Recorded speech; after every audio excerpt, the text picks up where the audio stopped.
2026 നിയമസഭാ തെരഞ്ഞെടുപ്പിൽ ഭരണമുറപ്പിക്കാൻ കോൺഗ്രസ് ശക്തിപ്പെടുത്തുന്നത് സിറ്റിംഗ് സീറ്റുകളെയാണ്. വിജയം സുനിശ്ചിതമായ കേരളത്തിലെ മണ്ഡലങ്ങളിൽ സിറ്റിംഗ് എംഎൽഎമാരെ കളത്തിലിറക്കാനാണ് കോൺഗ്രസ് നീക്കം. പക്ഷേ തോൽവി സംഭവിക്കാതിരിക്കാൻ 3 എംഎൽഎമാർക്ക് കരുത്തരായ പകരക്കാരെ തേടുകയാണ് കോൺഗ്രസ്. നിലവിൽ 3 സിറ്റിംഗ് സീറ്റുകളിലേക്കാണ് പുതിയ സ്ഥാനാർത്ഥികളെ കണ്ടെത്തുന്നത്. IC ബാലകൃഷ്ണൻ മത്സരിച്ച് ജയിച്ച സുൽത്താൻ ബത്തേരിയിൽ മറ്റൊരു മികവുറ്റ നേതാവിനെ നിർത്തേണ്ടി വരും. നിലവിൽ DCC ട്രഷറർ NM വിജയന്റെ ആത്മഹത്യയുമായി ബന്ധപ്പെട്ട് ആരോപണം നേരിടുന്ന IC ബാലകൃഷ്ണന് ഇത്തവണ അവസരം കൊടുക്കേണ്ടതില്ലെന്നാണ് കോൺഗ്രസിലെ ഒരു വിഭാഗം പറയുന്നത്.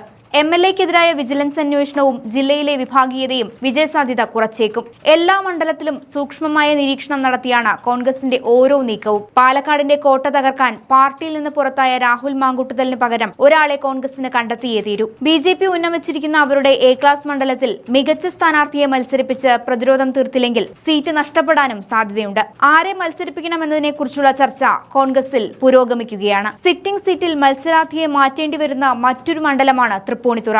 ആരോഗ്യ പ്രശ്നങ്ങളെ തുടർന്ന് K ബാബു മത്സരത്തിനില്ലെന്ന് കോൺഗ്രസ് നേതൃത്വത്തെ അറിയിച്ചിട്ടുണ്ട്. പകരം ആരെ കൊണ്ടുവരുമെന്ന ആലോചനയിലാണ് കോൺഗ്രസ്. BJPക്ക് വ്യക്തമായ സ്വാധീനവും തൃപ്പൂണിത്തുറ മണ്ഡലത്തിലുണ്ട്. ഏതെങ്കിലും നേതാവിനെ നിർത്തിക്കൊണ്ട് കോൺഗ്രസിന് വിജയം ഉറപ്പിക്കാനാവില്ല. M സ്വരാജ് K ബാബുവിനെ തോൽപ്പിച്ചത് തൃപ്പൂണിത്തുറ മണ്ഡലത്തിലാണ്.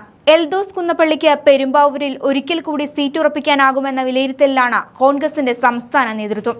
K ബാബു, IC ബാലകൃഷ്ണൻ, രാഹുൽ മാങ്കൂട്ടത്തിൽ എന്നിവരല്ലാത്ത മറ്റ് സിറ്റിംഗ് MLAമാരോടും മണ്ഡലത്തിൽ സജീവമായി പ്രചരണം കൊഴുപ്പിക്കാനാണ് കോൺഗ്രസ് ഇതിനോടകം നിർദ്ദേശിച്ചത്.